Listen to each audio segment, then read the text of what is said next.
بسم اللہ الرحمن الرحیم۔ ویو پوائنٹ کے ساتھ میں ہوں عمران یعقوب خان، اور آج ہمارے ساتھ ایک بار پھر موجود ہیں روحانی شخصیت جناب سرفراز احمد شاہ صاحب۔ تھینک یو ویری مچ شاہ صاحب آپ کے وقت کا۔ شاہ صاحب کل کے پروگرام میں جو ہم بات کر رہے تھے، آج وہیں سے بات شروع کرتے ہیں کہ روحانیت کیا ہے، کشف کیا ہے؟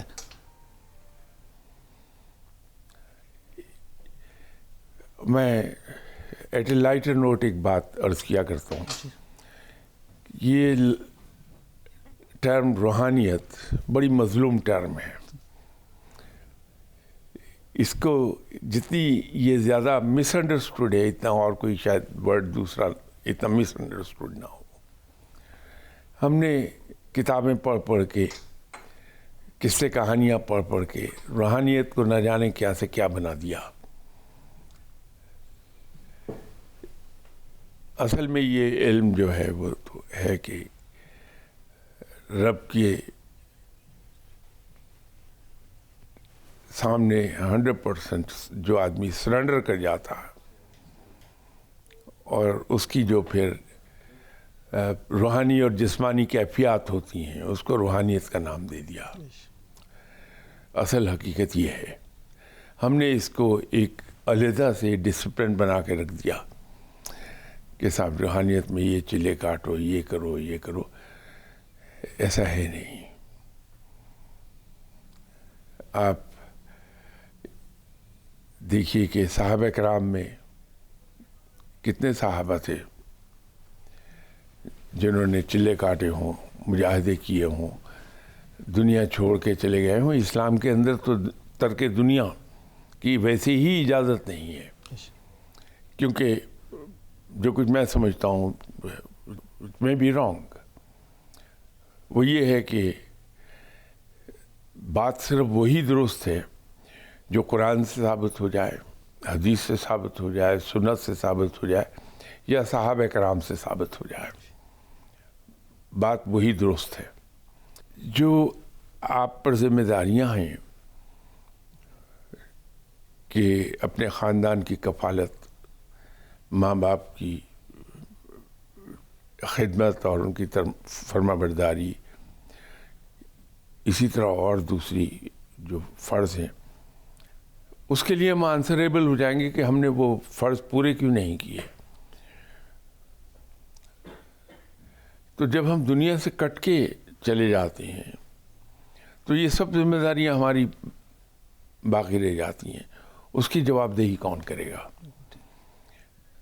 اس اسلام میں جو کچھ انسان کے ذمے لگایا ہے دین نے، اس کو اسی طرح پورا ہونا چاہیے۔ حقوق اللہ کی ادائیگی بالکل ہم پر فرض ہے اور ادا ہونی چاہیے ہر حال میں، لیکن یہ کہ ہم ترک دنیا کر لیں، ہم اپنے آپ کو ایسے رخ پر لے جائیں کہ ہم قوم کے لیے ایک نان پروڈکٹیو انڈیویجول بن جائیں، وہ میرے خیال میں تو مناسب نہیں ہوگی بات۔ تو روحانیت کو ہم نے اس انداز میں سمجھا، بجائے اس کے کہ ہم یہ سمجھتے کہ روحانیت سے مراد یہ ہے کہ ہم اپنی روح کو شاداب کر دیں۔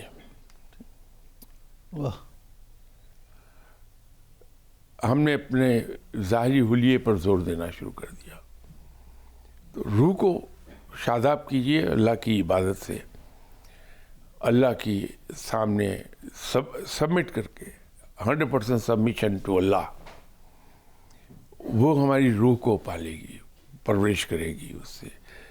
جیسے ہم اپنے جسم کو پالنے کے لیے غذا کھاتے ہیں تو ہمارا جسم طاقتور توانا رہتا ہے، اسی طرح جو عبادات ہیں، ذکر الہی ہے، رب کو پکارنا ہے، وہ ہماری روح کی غذا ہے۔ تو جب ہم رب کی طرف چلے جاتے ہیں، اس کی بندگی کی طرف جاتے ہیں، تو پھر ہماری روح توانا ہوتی ہے۔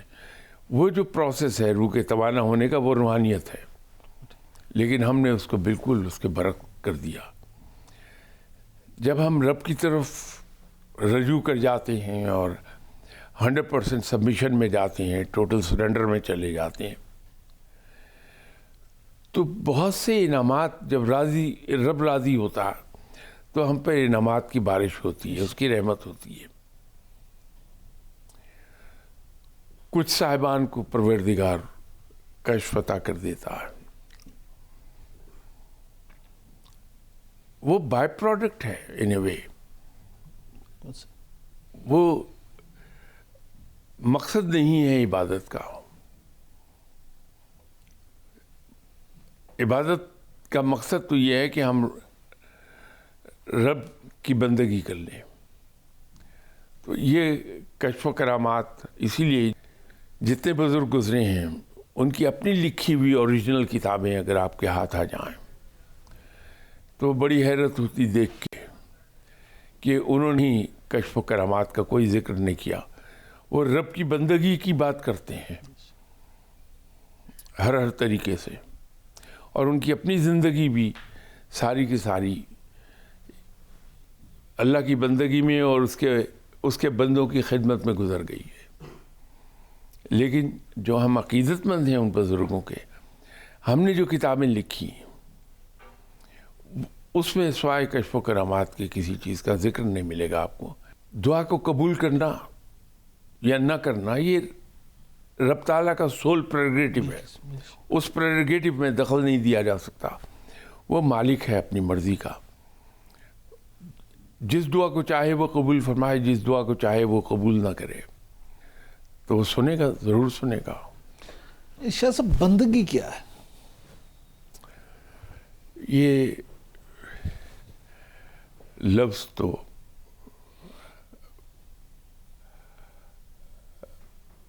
مشتمل ہے 5 یا 6 حروف کا, لیکن بہت بلند چیز ہے.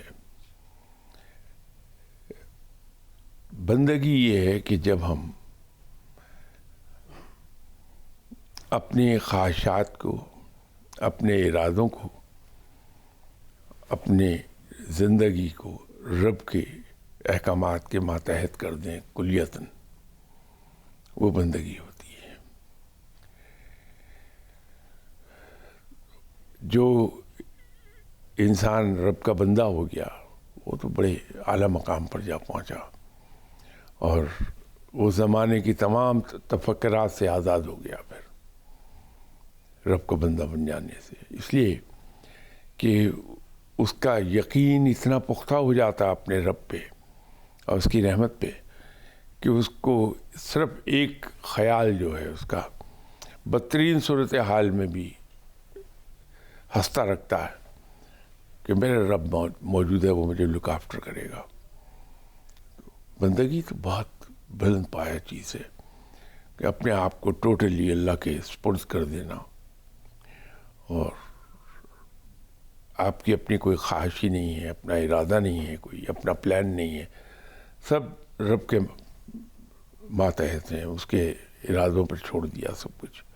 صرف اپنے ذمہ ایک چیز رکھی جو رب چاہتا ہے کہ بحیثیت انسان آپ محنت کریں, عملی کوشش آپ کیجئے, باقی سب رب پہ چھوڑ دیجئے. شاہ صاحب شیطان تو ہمیشہ ورگلاتا ہے, انسان اپنے نفس کو کس طرح سے قابو بھی کرے؟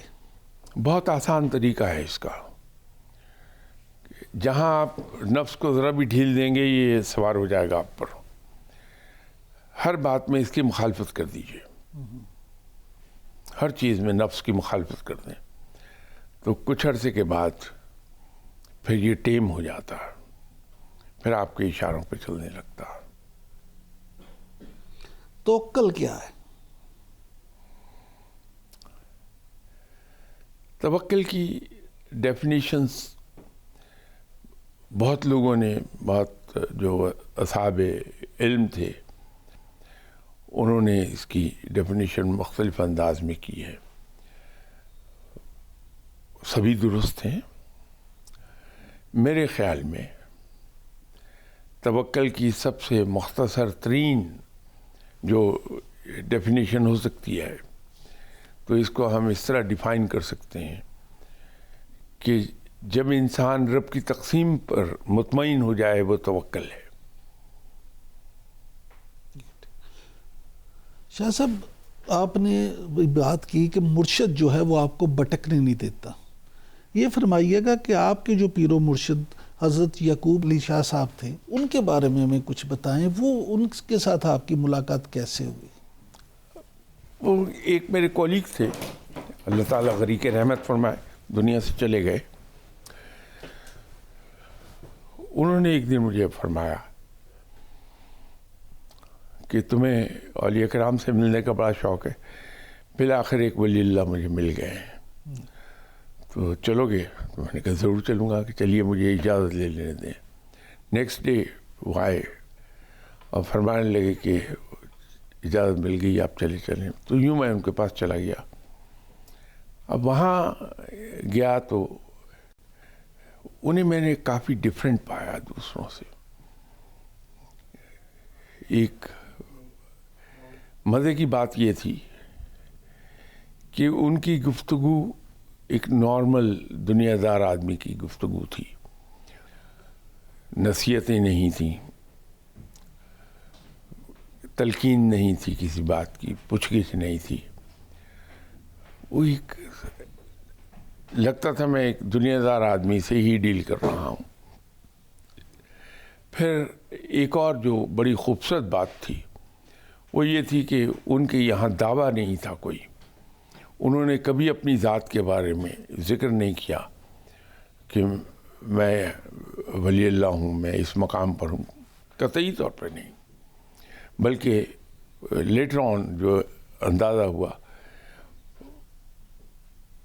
ہی یوز ٹو ہیٹ اٹ کہ کوئی آدمی ان کے سامنے اس قسم کا ذکر کرے کہ میں یہ، میں وہ، یا یہ علم وہ علم. وہاں عاجزی تھی. آپ جائیے، وہ آپ کو ریسیو کریں گے بالکل دنیاوی انداز میں، اپنے ہاتھ سے چائے بنا کے دیں گے، جو ان کے پاس میسر ہے وہ کھانے کو بھی دیں گے، اور آپ سے آپ کی زندگی کے بارے میں کہ یہ کیا حال ہے والے ہیں، کیا ہو رہا ہے، کیا کرتے ہیں، وہ اس طرح کی. لیکن در حقیقت صاحب علم آدمی تھے، اور شاید اسی لیے انہیں یہ پسند نہیں تھا کہ اپنی ذات کے بارے میں ذکر کریں. آپ نے ان سے کیسے فیض پایا؟ دیکھیے، ایٹ اے لائٹر نوٹ میں اگر آپ سے کہوں کہ یہ آپ مجھ پہ تہمت عائد کر رہے ہیں کہ میں نے کوئی فیض پایا، نہیں، یہ تو ایسی بات نہیں. اگر میں نے فیض پایا ہوتا تو میں کوئی ایسا آدمی ہوتا، میں کوئی شریف آدمی ہوتا، اچھا آدمی ہوتا. شاہ صاحب، اللہ آپ کو حیاتی دے، آپ اتنے اچھے انسان ہیں، اللہ نے آپ کو اتنے علم سے نوازا ہے، آپ لوگوں کو اتنا گائیڈ کرتے ہیں، ہم تو آپ سے سیکھتے ہیں. میں تو وہاں جا کے بیٹھا رہتا تھا اور جو کچھ وہ فرماتے تھے اسے غور سے سنتا رہتا تھا. یہی کچھ وہاں کیا میں نے. یوں کہہ لیجئے کہ وہ ایک پاس ٹائم ہابی بن گئی کہ میں ان کے پاس بیٹھا رہتا تھا. تو یہ چیز بڑی اچھی لگتی تھی مجھے کہ وہ کبھی ذکر نہیں کرتے تھے کہ میرے ساتھ یہ ہوا، میرے ساتھ وہ ہوا، میں نے یوں دیکھا، میں نے یوں مشاہدہ کیا. کچھ نہیں، سیدھی سیدھی بات. بلکہ الٹا وہ میں نے ایک سوال پوچھ لیا روحانیت سے متعلق کہیں، تو ڈانٹ پڑ گئی کہ تم نے مجھے بہت تنگ کیا ہے. تو وہ اس طرح کی نیچر تھی. کہیں دعوے نہیں تھے، کہیں بڑے پن کا احساس نہیں دلاتے تھے کہ میں کچھ ہوں. وہ تو پتہ لگ جاتا تھا اپنے آپ کہ بندہ ایک بڑا صاحب علم ہے. بڑی خوبصورت باتیں ہیں. صاحب علم لوگ دعووں سے، اپنے عمل سے یہ ثابت کرتے ہیں کہ وہ درویش ہیں، صاحب علم ہیں. اب وقت ہوا ایک بریک کا. بریک سے واپس آئیں گے تو سرفراز احمد شاہ صاحب سے گفتگو جاری رہے گی. اسٹے ود اس.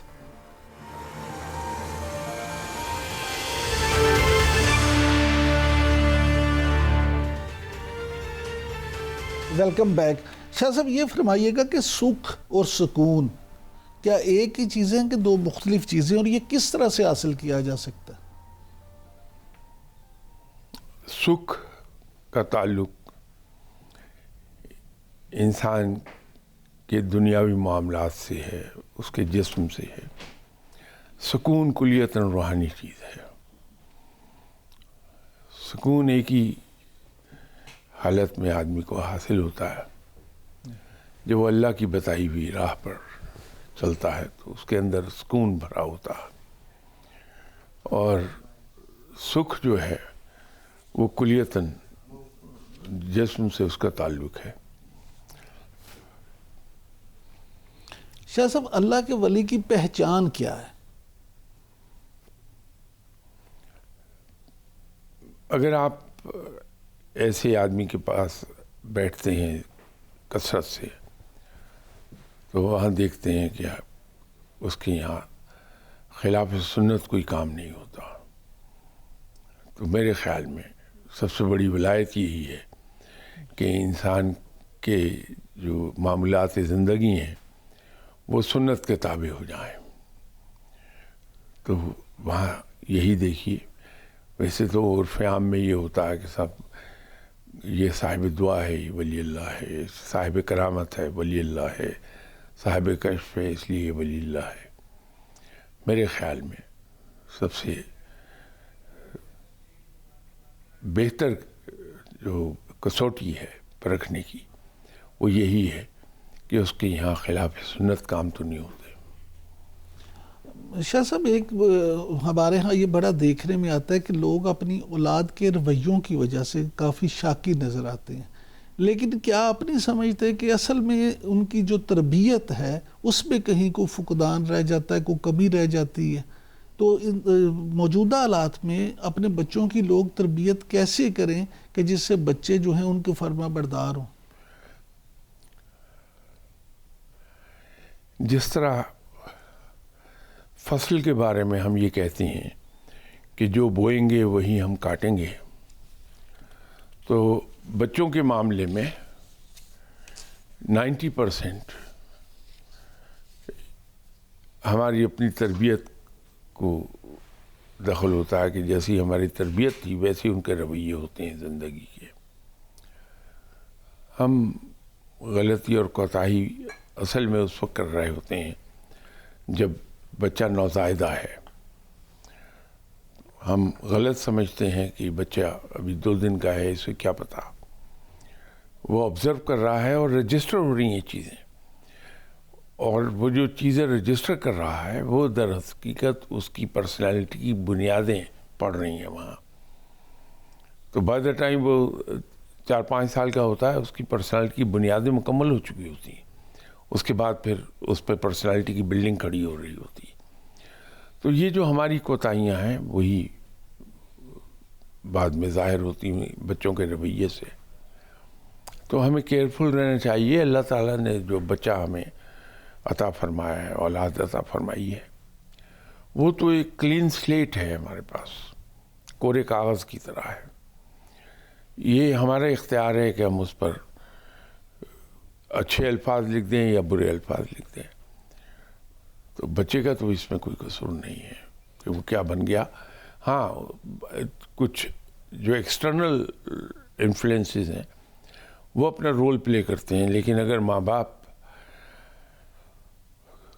آنکھیں کھول کے بیٹھے ہیں تو وہ پریونٹ کر لیتے ہیں فوراً ہی۔ بچے کے رویے سے پتہ لگ جاتا کہ باہر جو انفلوئنسز اس پہ کام کر رہے ہیں وہ زور پکڑنے لگے ہیں، تو وہ وہیں شروع ہی میں اس کو کنٹرول کر لیتا ہے۔ لیکن شاہ صاحب، اگر ایک باپ خود اپنے بچے سے یہ کہتا ہے کہ جا کے باہر کہہ دو کہ ابو گھر پہ نہیں ہے، تو پھر وہ بچے سے اچھے رویے کی کس طرح سے امید کرے؟ یہی میں عرض کر رہا تھا آپ سے کہ وہ تو کوری سلیٹ تھا ہمارے پاس، بالکل کلین سلیٹ۔ جو کچھ ہم نے اس پر لکھا ہے وہی ہمیں پڑھنے کو ملے گا۔ تو جب ہم بچوں کے ساتھ یہ رویہ رکھتے ہیں جو آپ نے فرمایا، تو پھر وہ بچہ بڑا ہو کے وہ غلط بیانی ہی کرے گا۔ تو ماں باپ اگر محتاط رہتے ہیں اور حد الوسع کوشش کرتے ہیں کہ بچے کی تربیت ٹھیک کر دیں، تو 90% چانسز یہی ہیں کہ بچہ بڑا اچھا نکلے گا۔ شاہ صاحب، یہ فرمائیے گا کہ تقدیر کیا ہے؟ کیا واقعی تقدیر میں سب کچھ لکھ دیا گیا ہے؟ نہیں، ایسا نہیں ہے۔ اگر قدر و جبر کا معاملہ ایسا ہوتا کہ انسان مجبور محض ہوتا، تقدیر کے ہاتھوں میں، تو پھر اس سے حساب کتاب نہیں مانگا جاتا، کیونکہ انسان کی یا کسی کی بھی اکاؤنٹیبلٹی ایک ہی صورت میں ہوتی ہے جب اس کے ہاتھ میں اختیار ہو۔ تو تقدیر کے دو حصے ہیں، ایک تقدیر مبرم ہے، یہ بڑا چھوٹا حصہ ہے تقدیر کا، وہ لکھ دیا گیا کہ موت کا وقت، موت کا طریقہ، موت کا مقام، عزت و ذلت، رزق، یہ سب یہ تقدیر مبرم کا حصہ ہے، لیکن چھوٹا ہے۔ باقی تقدیر معلق ہے، اس کا اختیار پاس ہے، رب نے جو عطا فرمایا۔ تو آپ تقدیر معلق والا حصہ جو 95% آف دی ٹوٹل تقدیر ہے، وہ انسان خود لکھتا ہے۔ تو جو کچھ وہ کر رہا ہے، جو کچھ اس کے رویے ہیں، وہ اپنی تقدیر اس کے مطابق لکھ رہا ہے، اس کی اکاؤنٹیبلٹی ہے۔ شاہ صاحب یہ فرمائیے گا کہ کیا تمام بیماریوں کا حل روحانی طریقے سے ممکن ہے؟ کیا تمام بیماریوں کا علاج روحانی طریقے سے ممکن ہے؟ ہوتا ہے، لیکن ہمیں ایک چیز یاد رکھنی چاہیے، دعا اور روحانی علاج بالکل اپنی جگہ صحیح ہیں، لیکن آپ صلی اللہ علیہ وسلم کا فرمان سب پر فضیلت رکھتا ہے کہ جب بیمار ہوں تو اپنا علاج کرائیے۔ تو ہمیں کرنا یہ چاہیے کہ اپنا علاج بھی کرائیں، پلس دعا، اس سے ہم مدد لیں تو اللہ تعالیٰ شفا دینے والا ہے۔ استخارہ کیا ہے؟ آسان لفظوں میں اگر یہ کہہ لیں کہ اللہ سے ہم ریکویسٹ کرتے ہیں کہ میں یہ کام کرنے لگا ہوں، تو اس میں برکت دے دے۔ تو اس کے جواب میں جو کچھ انسان خواب میں دیکھتا ہے، اس کی انٹرپریٹیشن جو کرتا ہے، وہ یہ ٹوٹل پروسیس استخارہ ہے۔ لیکن شاہ صاحب بہت سارے لوگ ہیں جو استخارے کی کوشش کرتے ہیں لیکن انہیں کوئی خواب نظر نہیں آتا۔ یہ خواب ایک ایسی چیز ہے جس کا تعلق براہ راست روحانیت سے ہے کہ انسان کی روحانی کیفیات کیا ہیں، اور خواب کس وقت دیکھا گیا، رات کے کس حصے میں دیکھا گیا۔ جو سونے کے فوراً بعد خواب آتے ہیں 1-2 گھنٹے میں، وہ خواب عام طور پر ہمارے ڈائجسٹن سسٹم کے نتیجے میں، اس کے کام کے نتیجے میں سامنے آتے ہیں۔ جو 3-4 گھنٹے سونے کے بعد خواب آتے ہیں، اس کا تعلق ہمارے لاشعور کے ساتھ ہوتا ہے کہ ہم اپنی ناآسودہ خواہشات کو پورا ہوتا ہوا خوابوں میں دیکھتے ہیں، ڈائریکٹلی اور انڈائریکٹلی۔ اس سے ہم وینٹ آؤٹ ہو جاتے ہیں، اور جو خواب ہم صبح نماز سے فوراً پہلے یا فوراً بعد دیکھیں، وہ عام طور پر اطلاعی خواب ہوتے ہیں۔ تو اگر استخارہ کرنے کے نتیجے میں خواب نہیں کوئی آ رہا، نہیں پتہ چل رہا کچھ، تو پھر ہم کسی آدمی سے مدد لے لیں کہ اس سے کہیں کہ وہ استخارہ کر دے، پتہ لگ جائے گا۔ شاہ صاحب یہ فرمائیے گا کہ کیا قرآن پاک سے فال نکالی جا سکتی ہے، اور اگر نکالی جا سکتی ہے تو اس کا طریقہ کیا ہے؟ قرآن پاک سے فال لوگ نکالتے ہیں، اور عام طور پہ اس کا جو طریقہ رائج ہے وہ یہ ہے کہ آپ وضو کر کے 2 نفل نماز پڑھ کے پھر آپ قرآن پاک کو ایٹرنڈم کھولیے، تو جہاں سے وہ کھل جائے اسے 7 پیجز آگے گن لیجئے، اور جو 7th پیج ہے اس پر جو 7ویں سطر ہے، اس کے 7ویں حرف کو دیکھ لیجئے۔ تو لوگ یہ طریقہ رائج ہے، لیکن قرآن پاک کو فال کے لیے استعمال ضرور کر لیجئے، کرنا چاہیں تو۔ ناظرین اب وقت ہوا ایک بریک سے، واپس آئیں گے تو شاہ صاحب سے گفتگو جاری رکھیں گے۔ اسٹے ود اس۔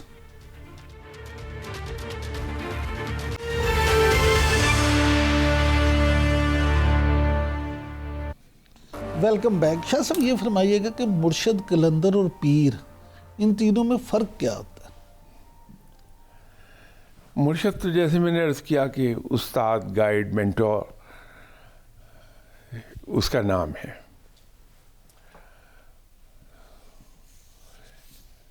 پیر روحانیت میں ایک مقام ہے کہ 3 مقام ہیں جو آدمی اللہ کی راہ میں چلنا شروع کرتا ہے تو وہ فرض عبادات کے ساتھ ساتھ اضافی عبادات بھی کرتا ہے، خدمت خلق بھی کرتا ہے، یہ سب بوجھ اٹھاتا ہے تو وہ فقیر کہلاتا ہے اس سٹیج پہ. جب وہ اس مقام سے آگے نکل جاتا ہے، تربیت ہو جاتی ہے اس کی، تو وہ پھر صوفی کہلاتا ہے. جب صوفی ایک مقام سے آگے نکلتا ہے تو وہ پیر کہلاتا ہے. لیکن پیر ان معنوں میں نہیں جن معنوں میں ہم استعمال کرتے ہیں اردو میں. پیر سے مراد ہے صاحب عقل و دانش. تو یہ وہ مقام ہے. شاہ صاحب یہ فرمائیے گا کہ جنات کی حقیقت کیا ہے؟ ہمارے ہاں جو یہ ایک عام ہے کہ کسی پہ جن آ گیا، یہ ہو گیا، اس پہ کیا اصل حقیقت کیا ہے؟ جنات میرا خیال ہے انسانوں سے بڑی دور بھاگتے ہیں. یہی وجہ ہے کہ ویران علاقے جب وہاں آبادیاں ہو جاتی ہیں تو جنات وہاں سے چلے جاتے ہیں. کہیں شاذ و نادر کوئی ایسا واقعہ ہو گیا ہو تو وہ اور بات ہے، لیکن عام طور پہ ایسا ہوتا نہیں ہے. ہم ایسی بیماریاں جو عام طور پہ سمجھ میں نہ آئیں اس کو جنات کا نام دے دیتے ہیں کہ اس پہ فلاں پہ جن آ گیا. موسٹ آف دی کیسز ایسا ہوتا نہیں ہے. تو اس کے لیے ضروری ہے کہ اس بات کی تحقیق کی جائے پوری طرح کہ اس کی بیماریوں کی جڑ کیا ہے، کہاں پر ہے. شاہ صاحب یہ فرمائیے گا کہ انسان پہ آزمائش کیوں آتی ہے؟ دیکھیے، رب تعالیٰ، جیسے میں نے پچھلے پروگرام میں عرض کیا تھا کہ رب بڑا مہربان ہے، بہت ہی رحم کرنے والا ہے. وہ اپنے بندوں کو عام طور پہ آزماتا نہیں ہے، ماں سوائے کہ کوئی آدمی اس کی دوستی کی تلاش میں نکل پڑے تو وہاں وہ پھر آزماتا اس وقت بھی نہیں ہے. وہ ایک پرکھ ہے کہ میں دیکھوں یہ میری دوستی کے دعوے میں کتنا سچا ہے. وہی ایک چیز ہے. ادروائز ہم جو مشکلیں پیش آتی ہیں ہم اس کو کہتے ہیں کہ رب ہمیں آزما رہا ہے. رب تو بڑا مہربان ہے، وہ اپنے بندوں کو کیوں آزمائے گا؟ مشکلیں پیش آئیں، اس کی وجوہات بہت سی ہیں، وہ دیکھ لینا چاہیے ہمیں. نہ وہ امتحان لیتا ہے رب بندوں کا، وہ ایک ہی صورت میں اپنے بندوں کا امتحان لے گا جب کوئی اس کی دوستی کا دعویٰ کر بیٹھے کہ میں اس کی دوستی چاہتا ہوں. پھر وہ پرکھتا ضرور ہے انسان کو. رب کے راستے میں یا رب کی دوستی میں چلتے ہوئے اگر کسی کو اس بات کا اندازہ ہو کہ وہ آزمائش میں آ گیا تو پھر اسے کیا کرنا چاہیے؟ نہیں، کچھ نہیں. پھر تو دیکھیے، بات یہ ہے کہ جب وہ نکلا ہی اس مقصد کے لیے تھا تو پھر بڑے صبر سے اور بڑی خوشی کے ساتھ، دونوں باتیں ہیں. ہم برداشت کو خوشی صبر کے ساتھ کنفیوز کر جاتے ہیں. جب ہم کسی چیز کو برداشت کرتے ہیں لیکن ساتھ ہائے ہائے کر رہے ہیں تو وہ صرف ہم برداشت کر رہے ہیں چیزوں کو. لیکن اگر چیزوں کو ہم نے برداشت کیا بغیر ہائے ہائے کیے، اللہ کا شکر ادا کرتے ہوئے، اور لوگوں پہ بھی یہ ظاہر کیا کہ میں خوش ہوں، تو وہ صبر ہے، اس کا اجر اللہ کا ساتھ ہے کہ وہ صبر کرنے والوں کے ساتھ ہے. فقیر کبھی جھوٹ نہیں بولتا،